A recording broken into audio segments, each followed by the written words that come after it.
What's going on, everybody? It's hump day again.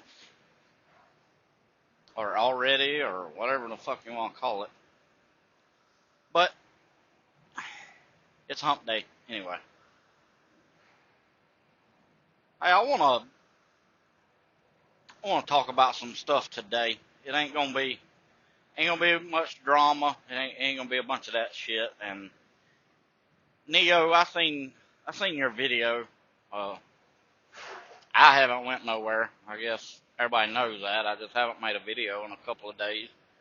But yeah, I seen your video, and you trying to get people to come back and need characters, I think is what you called it, pretty much players in the game, I guess is what you were saying. But yeah, I don't know if you're gonna get all of them to come back. I don't know. I would be surprised if you get all of them to come back, but we'll see. But as for me, like I said the other day, I'm not gonna be doing videos every day anymore. I'll get on here every now and then and do one, and unless something happens and I feel like it's something that I want to speak on, then I might do that. But or if I just got something to fucking say, just shoot the shit, and I might do that. But as far as all that other bullshit, it ain't fucking worth my time. It just ain't.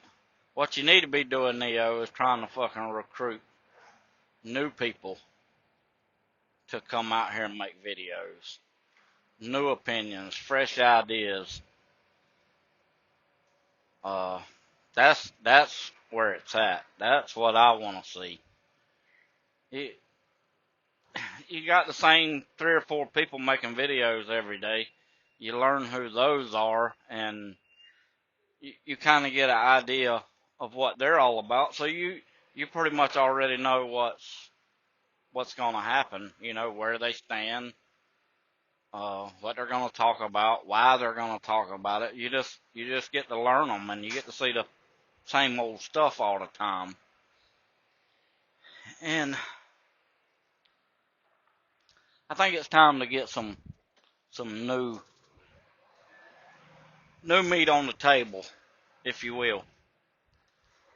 Which, we got 1 or 2 new guys out here, but I don't know if they really want to do this shit. I think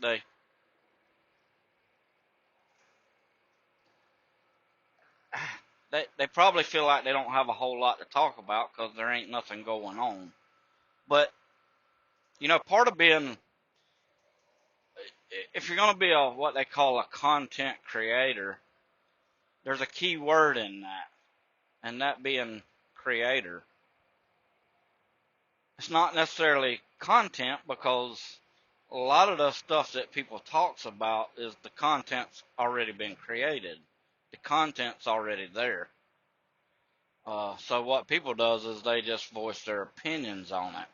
Or you got some that just takes other people's videos and takes clips out of them and just plays them, and nobody ever says a word or says anything. That content's already there. What you have to do is you have to create content. You have to do something or say something that gets people to look at something or see it the way that you do. And then gets a buzz going, and then before you know it, somebody else speaks on it. Now you've created content. Now you've created something that put people on a different direction out here, or on to something different. Or if you see something, bring it up, put it out there. That creates content. But some people just want to talk about what everybody else is talking about, or I'll just put the coach out there for an example.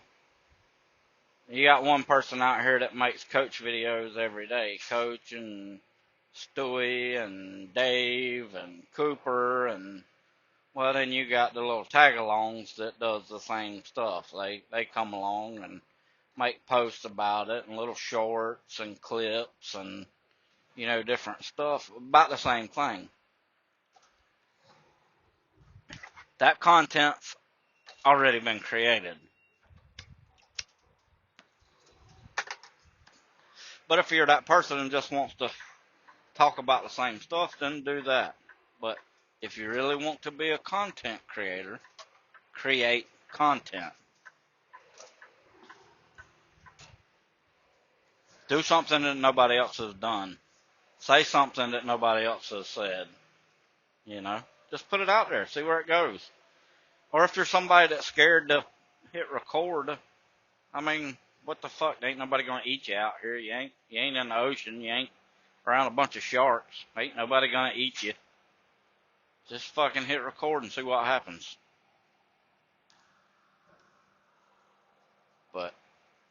Or if you want to make trucking videos, fucking make trucking videos. Or talk about somebody else that makes trucking videos. Because we are in the trucking genre. I mean, it's kind of gets away from that, but I mean, it winds up just being a bunch of fucking truck drivers talking about other truck drivers, but it is still a trucking genre. And while we're talking about that, I think I'm going to I've been thinking for a little bit now,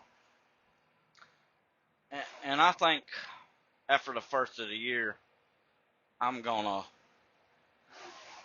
give up my local gig, and I think I'm gonna go buy a truck and put that bitch on the road. I know everybody's gonna probably say that's the wrong fucking time to do it. You can't, just don't do it now. Don't do it. Well, I'm gonna tell you something. I've already retired once. I paid everything off, and I come back out here with this, the whole mindset that I was going to own my own business and do that and make it work, do something like that rather than just work for somebody. Which is why I originally started going to the college for a HVAC course, which that didn't pan out. So then I got a CDL and went to driving a truck and did a lease purchase deal, actually 2 of them, which the first one I just did because it just fucking sounded good, okay, or whatever, but it was during the COVID shit, and I wanted to get out there, and I was pulling reefer loads, and I could make a lot of money because there was no clock, so that's kind of the reason I went and done that. But then the second one, I was like, okay, well, I might can make this work, and I had this plan that I was going to become a fleet owner and drive my truck for a while, then put somebody in it, then go get another truck, lease another truck, drive it for a while, then put somebody in it, and I was just going to do that till, I had me a fleet of trucks. And actually, me and another guy that I worked with had that plan that we were going to do that and become fleet owners. And I wound up backing out and coming back home because I went the route of starting my own business with my own authority. Now, my buddy, he stayed with it, and he wound up, he became a fleet owner, and he had like 10 trucks. He actually had like 6 or 7 trucks there where we were at, and then he left and actually went to another company, put a down payment on another truck, put a driver in it, and wound up doing that with 2 or 3 trucks. So he had a lot of shit going on, but he did pretty good. But I backed out of it and went my own route and decided I just wanted to do my own run my own authority and all that. And anybody that knows has already heard that story and how that fucking worked out for me. But, which I still have, and I could probably do that again, and I still may. I don't know. But if I do, it'll be with it'll be a semi. But probably to get back in it, I'll probably lease on with somebody and run their numbers and get ahead, maybe even get the truck paid for to where I have no overhead, then try and run my authority. Maybe even have a trailer bought. May do that. That would probably be the smart thing for me to do if I'm going to stay a one truck owner operator and wanting to run my own authority is have no overhead. But you know that kind of, whether it works or not, I'm going. If it don't work, I'll fucking shut it down. I'll go back to running company, keep all my bills paid, make sure I don't get behind, and then I'll do it again. Because I'm not going to stay a company driver till I'm old enough to retire or too old to work till I can draw Social Security. Because I got another 15 years. If I can become an owner-operator or get my own rig or whatever and do that and bank enough money in the next 15 years, then I don't have to worry about fucking Social Security and shit. I don't have to rely on that. So that's kind of my mindset right now. I don't want to, I don't want to work the next fucking 15 years as a company driver. I just don't. Nothing against it, but, if I already had 5 or 10 years vested in a company, it would be different. But 15 years, unless I've racked up some serious cash in the fucking 401k, and just really, really stacked it, I don't think it'd be worth it. But that got me to thinking about James Best and his situation. And I heard some of it.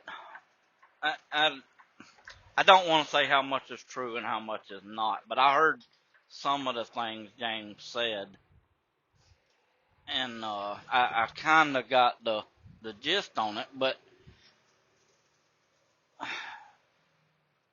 my thing is James. Well, I heard you say that.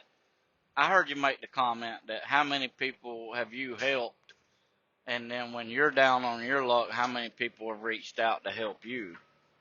And I think you said nobody. But I see where you're coming from, but also, James, it's not like nobody has tried to talk to you or even said things, but your your answer is always no, or you try and debunk what anybody's saying. And I'm not saying that's a bad thing, because that's what you should do. You should look at every aspect of what somebody's saying. But I feel like the answer to your problem is absolutely what you don't want to hear or refuse to listen to. And that's going to be get back in your truck. And it's going to be. That's going to be the answer to your problem, because with one truck and you sitting at home and you hire a driver to put in it, you know yourself, your income's limited anyway, because I think you said you paid the driver 80% and you kept 20. I don't know. Now, if you're paying the insurance and if everything's coming out of your 20%, because I don't know if I'm assuming you 1099 the driver, which, I don't even think you're supposed to do that unless you're leasing the truck to them, or unless they're an independent contractor. But that's not the point I'm trying to make. If it's a total lease, like they're just leasing the truck, not necessarily leasing to purchase the truck, then I guess they could put the bill for everything. But and then you keep your 20%. But here's what I was thinking. And again, it's something you're not going to want to hear. I mean, it's not what you're going to want to listen to. But just hear me out, though. Now, I'm no business guru, and yeah, I tried my little thing, and it didn't pan out. But I didn't go under. You know, I chose to stop so that I didn't. I was already maxing out my credit cards just like you, and I wasn't going to keep doing that. That's why I suspended mine. I stopped it because I wasn't going to keep going like that, and I didn't let my pride overrun what I had to do, what I felt I had to do. But the first off is you can't run a business with the mindset of family and home time comes first and business second. You can't do that. It has to be the other way around, because your business your business succeeding is going to take care of your family and your home time. It's not the other way around. Your family and your home time can't take care of your business. It can't. So while you're trying to establish a business or keep it afloat, you have to make that 100% your top priority. Your business has to be. You have to do whatever you have to do, whether that be drive the truck, whether that be park the truck, whatever that is. You have to do that. Now, just say you went back in the truck, fire your driver, get rid of them, whatever you got to do, lay them off. I don't know. I'm not getting into that part of it, but what I'm saying, what will probably save your business and get you ahead the fastest, is you can't stay a one truck operation. Now, what I'm going to tell you though is go back in that truck, drive it for 6 months, get you some working capital. Let that truck, because your overhead is the only overhead you have is the only expenses are what you pay out monthly, which is not a truck payment. That's your fuel, your maintenance, your insurance, your plates is probably already paid for. You got your IFTA quarterly, all of that. Let that truck pay for that. Anything else is yours because you don't have to pay a driver. All right. Do that for 6 months. If it's 6 months, probably will. If you get out there and run it, I mean, you don't have to run it hard. That's another thing too. You in that truck don't have to run it as hard as somebody else has to run it to try and get their percentage enough to make it, because everything coming to that truck is yours, because it's your truck, your business. Now that don't mean you pay yourself and all of that, but you still pay what bills you have to pay. But save up some money. You first get you some working capital so that you're not relying on credit cards, because to me, credit cards are not working capital. They're just not. It's not money that you've earned and then you spend it on the business. Credit cards are just the opposite. You spend money on the business, then you still owe that back. You still have to pay that money. So it's kind of flip-flop in that aspect of it. So me, I wouldn't consider credit cards as working capital. Can you use it? Absolutely. But all you're doing is racking your debt up. because you still have to pay that back. It's not the same as getting out there earning, banking up money for working capital to use later. Because if you have to use it, all you have to do is replace it, and you take as long as you need to replace it, or as quick as you do. But it's still yours. It's not like credit. At the end of that credit cycle, you're going to pay that money back, and it's gone. You don't get it back. Even though you used it at the beginning of the cycle, it's not going to work the same. But you run that truck for 6 months, however much you need to run it, and you save up money. You get your working capital, get you a little bankroll, but you take some of that and you go buy another truck. You go put another down payment on a truck. Then you go hire a driver or a team, 2 drivers, however you want to do it. But you got a newer truck that can handle more. Then you put those drivers or driver in that truck and let them run the piss out of it. You can probably, you keep running your truck, you can probably make your payments and all the insurance and everything out of yours from what you run off of your truck. Now, what they're making in that truck is going to the business. All of it. But W-2 those 2. Don't give them a big ass percentage.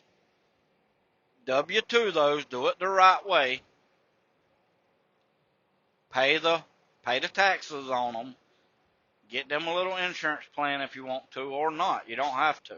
But you're going to have to need to W-2 them, pay the taxes, then you pay them like they're a company driver. Pay them $1,500 a week, whatever it is you can afford, but let them run the piss out of it. Because that truck can handle it, and your maintenance is going to be less on it because it's a newer truck. Now, you keep driving yours. Like I said, you want to take your truck and fund this other one. Now, you want to drive another 6 months. This is going to take a year, at least a year. But it's 1 year. 1 year, 12 months. Build you up another bankroll. Go buy you another truck. Do the same thing.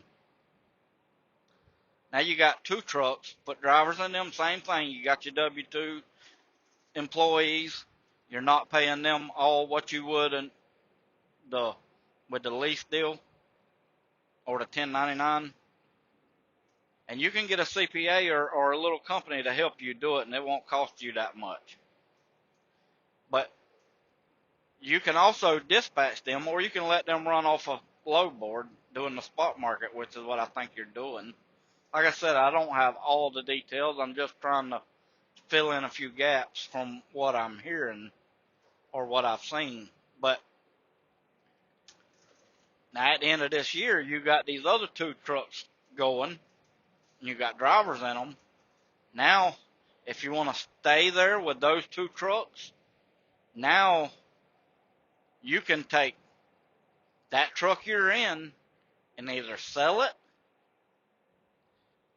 and get the money to buy another truck, or put it towards paying off that first truck that you bought, or you can park it and have it rebuilt and do whatever and have you a new truck. Then you can put another driver in it. In a year's time, you could have 3 trucks on the road, either team driving or solo driving, and you can go back home and dispatch those trucks, handle your payroll, do whatever you need to do. In a year's time, you've done wasted a year that I know of trying to do what you're doing. And I don't like to say wasted, but I'm just saying you could have already been to that point. But it's all, and you are in a position to where you can sit home and make it work. Because look at how you're holding together the 1 truck and driver that has a lot of issues. You could absolutely manage 3 trucks sitting at your house. You could absolutely do it. But I don't think you're going to do it with a 1 truck operation. I don't think you're ever going to get to that level where you want to be or need to be. Because right now, if you have a catastrophic failure with what I'm hearing, you're not going to recover. There's no way. I heard somebody throw out a number the other day. You've only made 2,500 to the good in the last this year. Well, this year, I don't know how true that is. 3,000, I don't know, but that's and probably if you calculated the credit card debt or anything you've raised up and not paid back yet, you have to factor that in too. I don't know, but that's just my thoughts. Like I said, and you probably say, well, if it's that easy, then why aren't you doing it? Well, I don't want to do that. I had my opportunity. I could have done the same thing my buddy did. I don't want to be a fleet owner. I don't care nothing about doing that shit. Like I said, I don't mind becoming a 1 truck operation, but I'm going to drive the truck. I'm not going to hire a driver to drive my truck and, me just takes what's left over.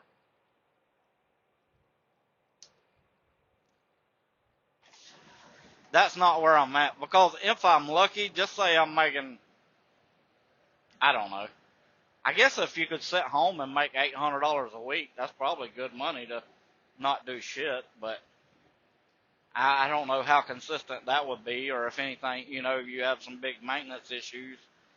I guess it depends on how much you banked up and how good your equipment stayed. But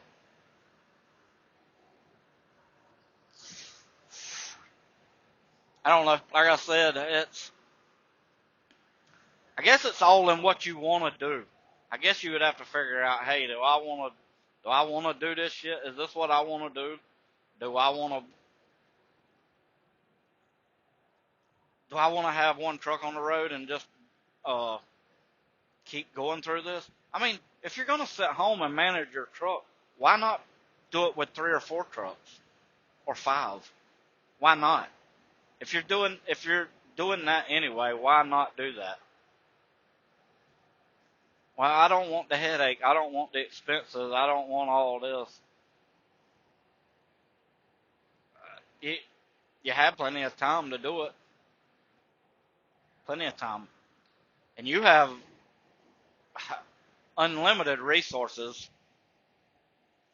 with your channel and the people you talk to, as long as you haven't burnt, you know, so many bridges. But I don't think you have.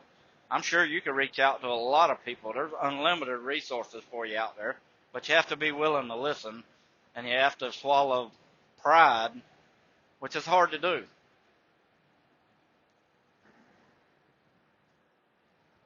But you have to put the business before you, your family, and your home time.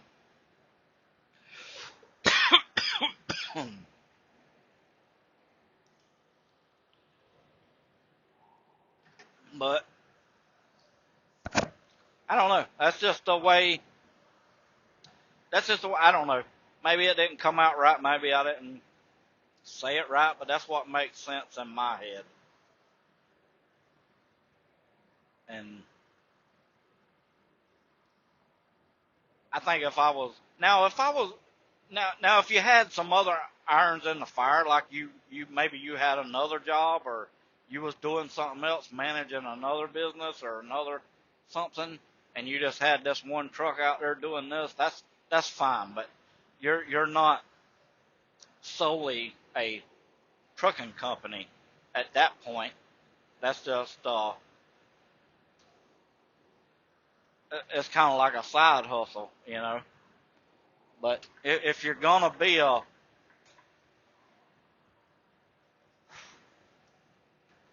a truck owner, and have an employee, I would say do it the right way and go ahead and get you 2 or 3 of them and do it the right way. You know, W-2 them,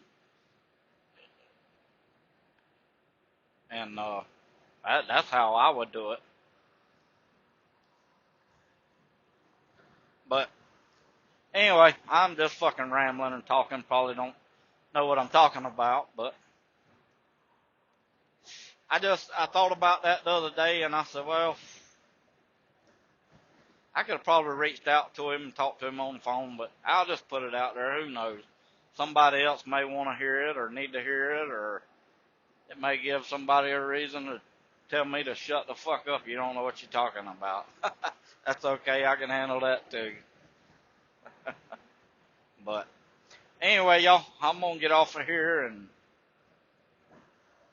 try and get it knocked out. Hey, y'all be safe out there and keep it between the ditches.